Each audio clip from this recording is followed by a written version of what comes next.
Around about 500 years before Jesus was born, a group of priests were leading God's chosen people, the Israelites, home to Jerusalem after a couple generations of captivity in a faraway land, the land of Babylon, the land that we think of as Iraq. When they got home, they had to figure out how to put this people back together. They'd done a pretty good job holding them together as a unit, but they were afraid because some foreign influences were beginning to sneak into their life together.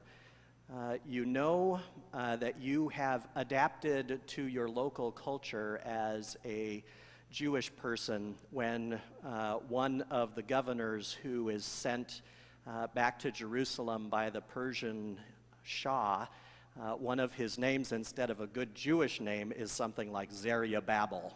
You know that you have accommodated. So this group of priests has to try to figure out, how do we set ourselves apart as the people of God, the chosen people? They make a lot of controversial decisions when they are putting together the package of identity for God's chosen people.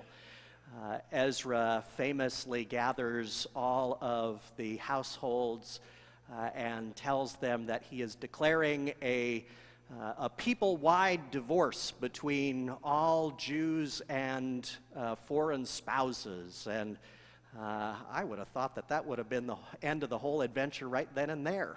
But they stuck with it, they accepted it. It was probably a very bitter pill to swallow. Another part of this package of identity that the priests put together was called the Holiness Code. The Holiness Code was an instrument that the priests were going to use to show that the people were the people of God by everything that they did not do.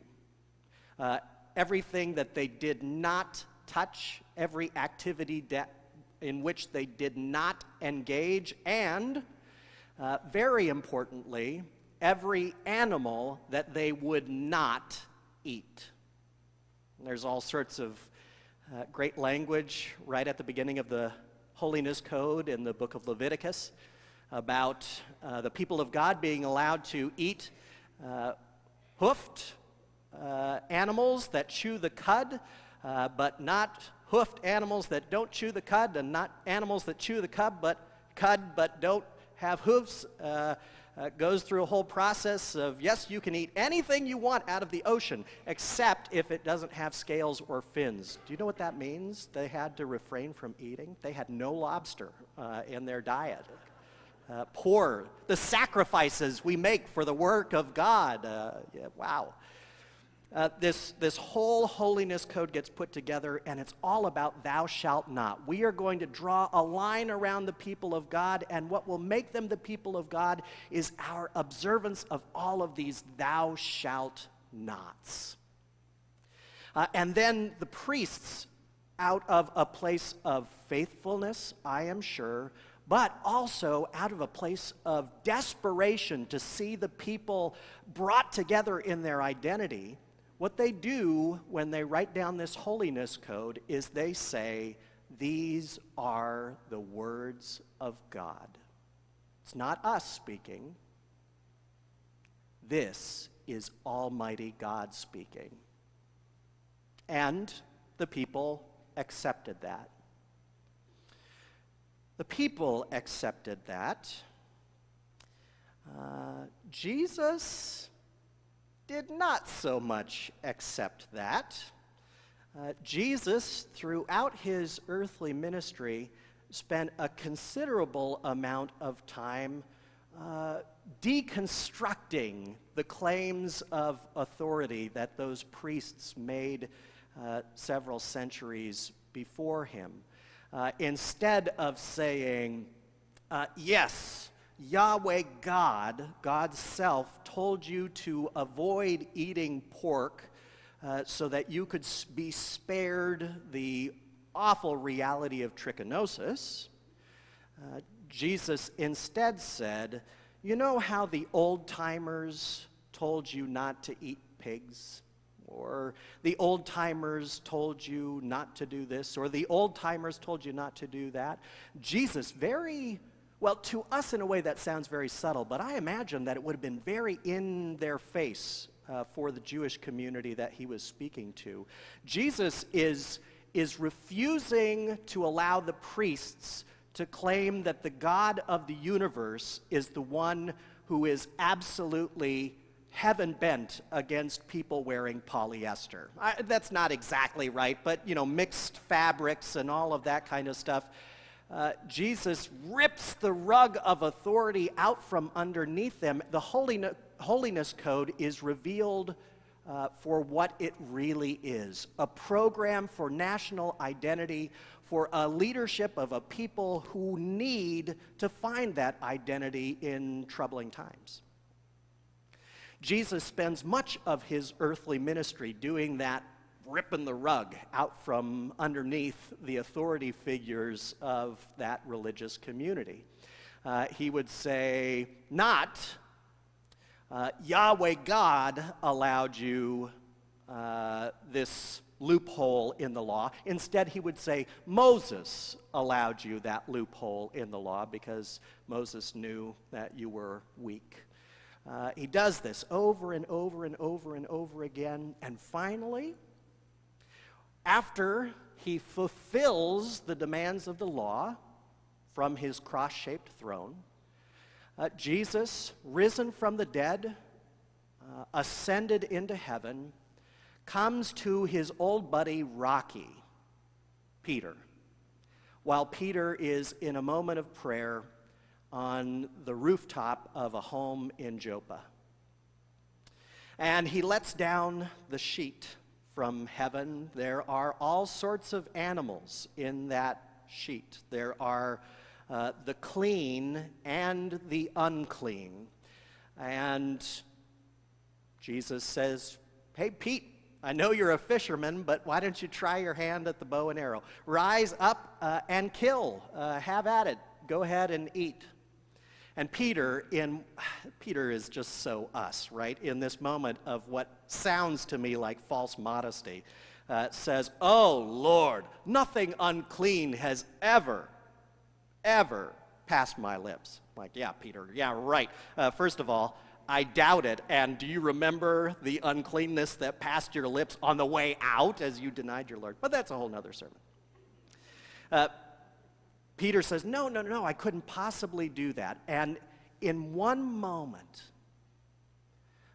the risen, ascended Lord Jesus takes the project of those ancient priests, the project of creating identity by drawing a line around people so that there are insiders and there are outsiders. He takes that project of the priests that defines a people by everything they don't do instead of everything they do, and he absolutely obliterates it. He obliterates it. It is gone. He says, Peter, you are on shaky ground if you dare to call unclean that which I have declared clean. In that final moment where the rug is totally ripped out from underneath the human tradition, Jesus creates a new way of being. And God love him, Peter understood that Jesus wasn't talking to him that afternoon about kosher. Wasn't about which animals this new group of followers of the way, this early Christianity, it wasn't about what you were going to be allowed to eat and what you were not going to be allowed to eat. And God love him, as dense as Peter is, he understood that, so that when representatives came from Centurion Cornelius, came to the door of the place where he was staying, and asked Peter to go with him to bear witness to the gospel to Cornelius, a Gentile, and to his whole household, Peter got it. He understood that from now on, it wouldn't be about drawing lines. It wouldn't be about thou shalt nots. It would be about unconditional and brave love that refuses to be contained by any kind of human boundary. That message, that gospel, that good news of Jesus is boiled down in its purest form in our gospel reading this morning, when on that last evening with his friends, Jesus says to them, "By this shall all people know that you are my disciples, if you have love for one another." They will not know you are a follower of Jesus because you attend church. They will not know that you are a follower of Jesus because you say one of the ancient creeds. They will not know that you are a follower of Jesus because you believe in the virgin birth. They will not know you are a follower of Jesus because you all have all sorts of pretty Bible passages memorized. The only way, according to Jesus, he's fairly authoritative around here, the only way they will know that you are one of his is if you join him in the practice of love. His love is not the kind of Hallmark card, warm, fuzzy, emotional love that we Americans tend to think of when we think of love.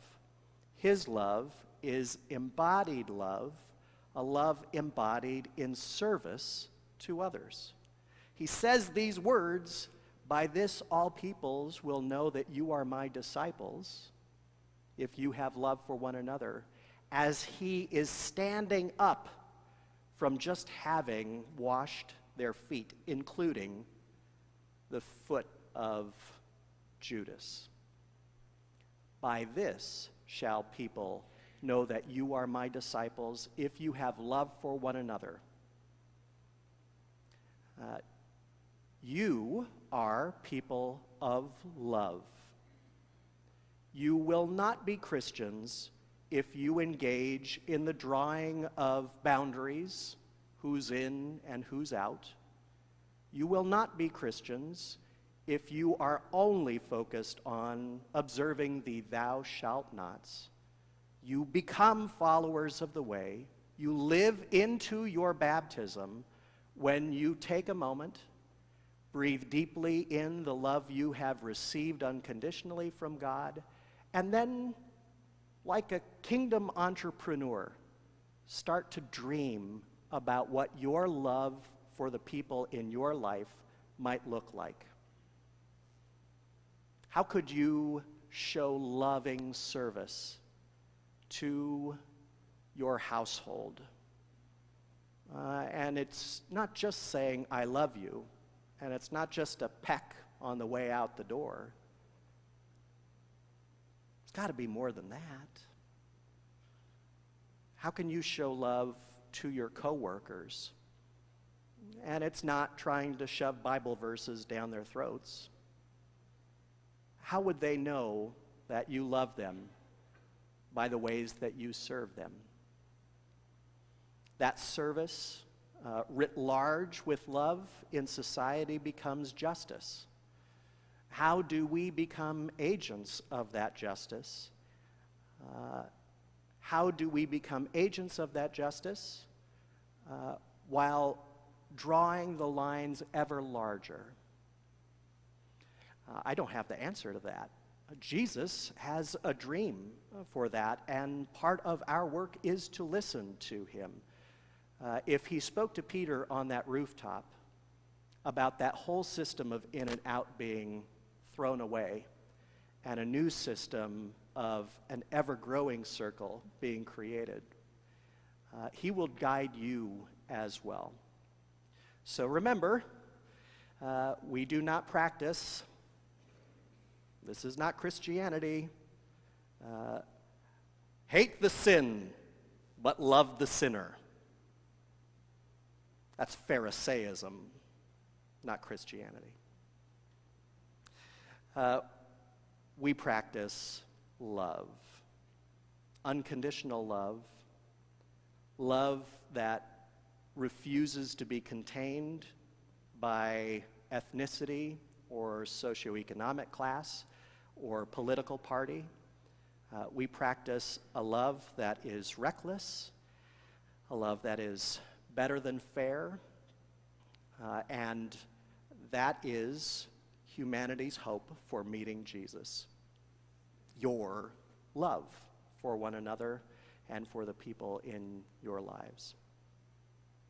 So today, instead of singing or saying one of the ancient creeds about the triune God, we are going to profess our faith with a song. It's a song that I love. You may have no idea what this song is. You may have never heard it before. So if you have heard it, sing out, please. And hear the message that we proclaim to God and to one another, and be prepared from it to be agents of love. Please rise.